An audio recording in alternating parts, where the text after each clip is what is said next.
Do you want to know what deacons at Woke United Methodist fear the most? I mean, the deacons, they pretend to be afraid of just about everything. They pretend to be afraid of traditional marriage. They pretend to be afraid of the traditional family unit, which consists of a biological mother and father along with their biological children. Whereas a woke family unit consists of a father named Stan, who was born Fran, a mother named Jill, who was born Bill, and children choosing to identify as Garfield, who prefer using the litter box over using the toilet.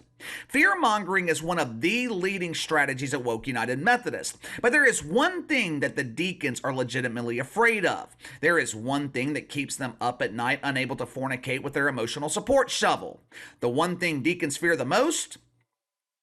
The First Amendment, freedom of speech. Have you guys ever wondered why? Have you ever wondered why they seem so hell-bent on limiting our speech? Hell, I wouldn't even call it limiting. These people are hell-bent on eliminating our right to speak. Why, though? Why do you think that is? The reason speech has to be eliminated is because their agenda is not sustainable when it can be challenged by dissenting voices. I mean, think about it. How many parents are willing to accept the fact that you're trying to convince them that their son is actually their daughter? Opposing voices completely destroys their narrative because most people are logical. Most people have common sense. And the entirety of their agenda completely without logic. They disguise their true agenda under the guise of tolerance. You should accept your child. When your child purrs and meows, you should provide your child a litter box. You know what would have happened if I came home and told my dad that I was identifying as a pussycat? Trust me, it would only happen once. When I was a child, if I came home and told my dad I was choosing to identify as a cat, you know what he would have done? He would have fed me to a pack of starving Rottweilers. Now, obviously, I'm exaggerating here, but you get the point. After I spent weeks recovering in the hospital, I would never try that bullshit again. Last year, when Elon Musk bought Twitter, it sent shockwaves throughout the halls of Woke United Methodist. Oh no! He's ruining our platform! We will no longer be allowed to spread lies and propaganda without being challenged! This is un-American! No? This is actually what America is all about. Elon Musk opened up Twitter to everyone. Everyone was allowed to speak without fear of retribution. Everyone was allowed to speak without fear of cancellation or being punished by the platform. If you want to be a bigot and show your racism to the world, okay, fine. The free market will take care of you. People will naturally disassociate themselves from you. You see, we don't need these pretend oligarchs that are running these platforms to rule over us. All they do is make things worse. Over the last year or so, the shitfucks have done everything in their power to discredit Elon Musk and Twitter. All those wanker spankers who are proud of their blue check marks, they removed them from their profiles. I don't want to be associated with the plebes. They have accused Twitter of spreading what they call misinformation, which is ironic when you think about it. Before Elon Musk took over, the majority of the information that was spread on the platform was propaganda, misinformation.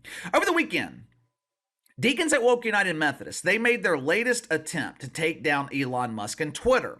Imagine my surprise when I found out that one of the leaders in this latest attempt was the worldwide leader in woke, ESPN. Headline at the New York Times. Advertisers flee Twitter as outcry over Elon Musk endorsing anti-Semitism grows. When I first saw this headline, my initial thoughts were, this is bullshit. For starters, I'm hesitant to believe anything that is published by the New York Times. And two, I just can't imagine that Elon Musk, a guy who has one of the largest followings on the platform, I can't imagine that he would publicly endorse anti-Semitism. But let's just assume for a second that this is true. Let's assume for a second that this is one of those rare instances where the New York Times actually gets it right. How come we didn't see this same level of backlash and outrage in the mainstream media when Rashida Tlaib was doing the same thing? I don't remember ESPN going after Rashid. I don't remember Apple and IBM expressing their concerns over a sitting congresswoman publicly attacking America's greatest ally. How come it's different with Elon Musk? All this controversy started when a commercial that was produced back in March started recirculating on social media. The commercial features a white father who is upset with his son because the dumbass was on social media claiming that Hitler was right. The father, he drives the son to what appears to be a Jewish synagogue where a group of Jewish people are leaving church, and he tells his dumbass kid, if you've got something to say to these people, there they are. Go say it to their face. The recirculation of this video, it prompted this tweet from some dude who used to call himself Eric. Perhaps Eric is an identifier. Maybe he is now choosing to identify as Erica. I don't know. Either way, the former artist posted this in response to the video. Now, if you look closely below, Elon Musk told the former artist, you have said the actual truth. According to ESPN and the rest of the mainstream media, this is anti-Semitism. Elon Musk is encouraging the hatred of Jewish people. Okay. I'll be perfectly honest with you. I'll be transparent here. I don't know the backstory. I don't know if what Eric said is right. I don't know if it's the actual truth like Elon Musk claimed. But for the purpose of this particular video, it really doesn't matter. Because this is not about anti-Semitism. That just happens to be the latest cause that is being used to limit free speech. As a result of that one simple tweet from Elon Musk, advertisers, they started pulling their money from Twitter. Both Apple and IBM pulled millions of dollars away from the platform. Correct me if I'm wrong here. I consider myself to be somewhat knowledgeable when it comes to the rise of Adolf Hitler in World War II, but I am sure some of you guys know more about it than I do. So if I am wrong here, feel free to correct me.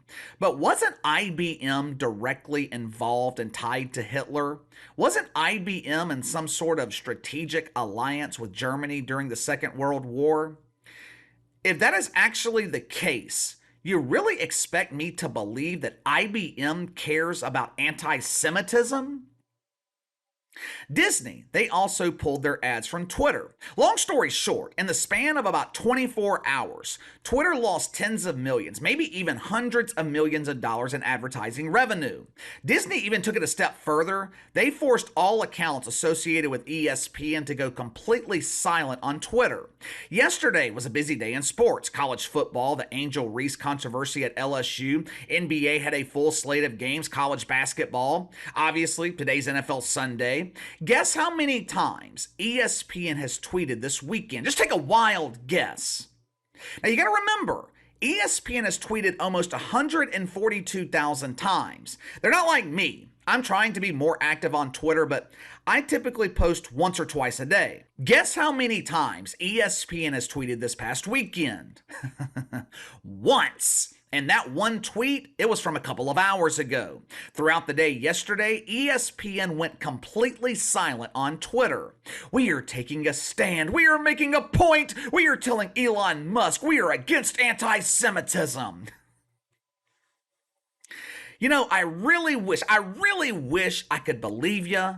The problem is, I don't. Another problem for ESPN, no one cared about their inactivity. Seriously, did you guys notice yesterday that ESPN was silent, inactive on Twitter? I didn't notice until it was brought to my attention by the insufferable Mike Florio. If the media doesn't bring this to our attention, no one would have noticed. No one cared.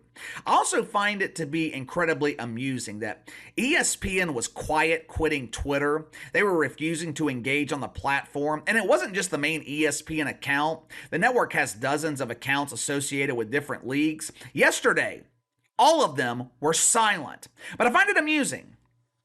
That ESPN was quiet quitting Twitter to make a point. And less than 36 hours later, they're right back on the platform. What point did ESPN make? Hell, I don't know. You tell me. What the hell is the point here? Me personally, from the limited knowledge I have on this situation, I don't really think what Elon Musk said was anti-Semitic. If anything, it just opened up a discussion. What's wrong with that? What is wrong with creating an open dialogue? Isn't that what this country's all about? You have your opinion, I have mine, we debate, maybe you change my mind, maybe I change yours, or maybe neither one of us are swayed. The point is, what is wrong with having the discussion? But like I said at the beginning of the video, deacons at Woke United Methodist, they do not want open dialogue. They don't want dissenting voices. They don't want differing opinions. In their utopian world, there's only one viewpoint allowed, the wrong one. Something similar happened here on YouTube several years ago. The difference, though, I actually understood why advertisers were pulling their money from YouTube back then. I think this was about 10 years ago. Advertisers, they found out that their ads were being shown on, let's just call them questionable videos that were filmed what looked to be in the Middle East, where women were being punished for being women, things of that nature. I understood why advertisers were pissed off. I wouldn't want my brand associated with videos like that. But in response to advertisers pulling out, they called it the adpocalypse. YouTube, they decided to clamp down. Who ended up being impacted the most? Innocent content creators. It became incredibly difficult for content creators to remain monetized. Videos were being demonetized for no apparent reason. The restrictions YouTube put in place, they were overly strict. Now, thankfully, the system has improved over the last year or so. But for a long time, it was extremely difficult for content creators.